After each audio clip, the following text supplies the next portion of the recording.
ശരീഅത്ത് നിയമങ്ങൾ ഖുർആനിലും സുന്നത്തിലുമാണ് എല്ലാം നിലനിൽക്കുന്നത്. അതാണ് അൽ വഹ്യാനി അശ്ശരീഫാൻ, മഹത്വമേറിയ രണ്ട് വഹ്യുകൾ. മഹത്വമേറിയ രണ്ട് വഹ്യുകൾ ഖുർആനും ഹദീസുമാണ്. അതല്ലാത്തൊന്നും ഇസ്ലാമിലില്ല. അപ്പൊ ഇസ്ലാമിൽ ഒരു നിയമമുണ്ടോ ഇല്ലെന്ന് എവിടെ നോക്കണം? ഖുർആനും ഹദീസിലും നോക്കണം. അതാണ് ഇതിനെല്ലാം അസ്ലി. കാരണം ശരീഅത്ത് നിയമം ഉണ്ടാക്കുന്നവൻ അല്ലാഹ്. ഇനി അത് അതിലൊന്നും ഇല്ലെങ്കിലും ദീനാണ് എന്ന് പറയണമെങ്കിൽ എന്ത് അർത്ഥം നയിക്കും?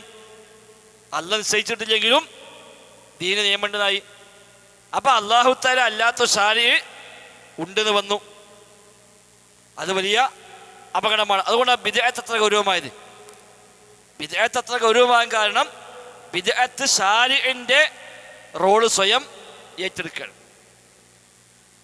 പുതിയ നിസ്കാരം ഉണ്ടാക്കി പോകുമ്പോൾ തെളിവൊന്നും ഉണ്ടാവില്ല, ആയത്ത് ദിവസമൊന്നും ഉണ്ടാവില്ല, എന്നാലും ഇപ്പം നല്ല കാര്യമാണ്. അത് അംഗീകരിച്ച അതിനർത്ഥം എന്താണ്?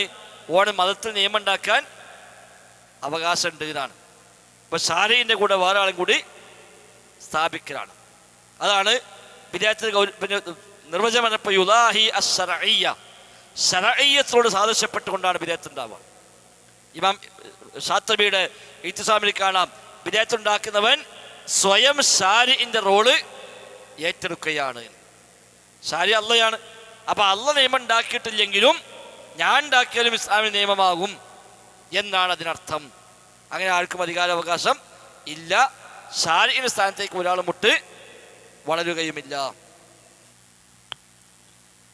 ഇപ്പൊ കർമ്മശാസ്ത്ര വിധികൾ മൊത്തത്തിൽ 5 തിരിക്കാം. അതിൽ വാജിബ്, സുന്നത്ത്, ഹറാമ്, കറാഹത്ത്, ജായിസ്. ഈ 4 റബ്ബിന്റെ ശാസനകളാണ്. ആയത്ത് 4 റബ്ബിന്റെ ശാസന, ചെയ്യണം അല്ലെങ്കിൽ ചെയ്യരുത്. 5 ശാസന ഇല്ല, ഇഷ്ടം പോലെ പ്രവർത്തിക്കാനുള്ള അനുവാദമാണ്, ഇഖ്തിയാറാണ്, തഖിയ്യർ. ഈ 5 കർമ്മശാസ്ത്രത്തിലെ 5 വിധികൾ, പഞ്ചവിധികൾ. ഈ 5 ഇസ്ലാമിലെ ഒരു കാര്യവുമായി ബന്ധപ്പെട്ട് പറയുമ്പോൾ ഈ 5 ഒരു ഹുക്കുമാണ് കൊടുക്കുക. ആ കാര്യം വാജിബാണ്, അല്ലെങ്കിൽ സുന്നത്താണ്, അല്ലെങ്കിൽ കറാഹത്താണ്, അത് ജായിസാണ് എന്നൊക്കെ പറയുമ്പോൾ ഈ 5 ഏതെങ്കിലും ഒന്നാണ് ഇതിൽ വരിക. ഈ 5 കിട്ടുന്നത് റബ്ബിന്റെ വഹ്യിൽ നിന്നാണ് താനും. ഇതൊരു ഭാഗം. ഇനി ഞാൻ നേരത്തെ പറഞ്ഞ നബി തങ്ങളുടെ കാലത്ത് ഇങ്ങനത്തെ ഒരു വേർതിരിവ് ഇതൊക്കെ ഉണ്ട്, വാജിബ് സുന്നത്തൊക്കെ ഉണ്ട്. പക്ഷേ പിന്നെ ഫിഖ് ഒരാളുടെ അഖീദ വേറെടുത്ത സ്ഥലത്ത് എന്നില്ല. എല്ലാത്തിൻ്റെയും അവലംബം വന്ന് നബിയാണ്.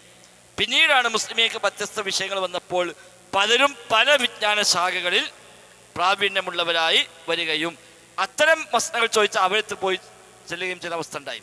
ഇപ്പം കർമ്മശാസ്ത്രത്തിൽ ആയിഷ തന്നെ വലിയ അഗ്രഗണ്യയായിരുന്നു, ഇബ്നു മസ്ഊദ് വലിയ അഗ്രഗണ്യനായിരുന്നു, ഇബ്നു ഉമർ അഗ്രഗണ്യനായിരുന്നു, ഇബ്നു അബ്ബാസ് അഗ്രഗണ്യനായിരുന്നു, സെയ്ദ് അഗ്രഗണ്യനായി, പല സ്വഹാബിമാരും 4 ഖലീഫമാർ അഗ്രഗണ്യരായിരുന്നു.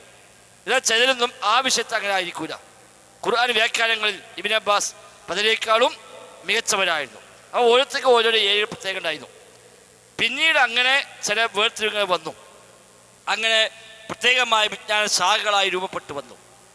കർമ്മശാസ്ത്രങ്ങളെ പ്രത്യേകമായ വിജ്ഞാന ശാഖയാക്കി വേർതിരിച്ച് കൊണ്ടുവന്ന ആള് ഇമാം ഷാഫിഈ റഹിമഹുള്ളയാണ്.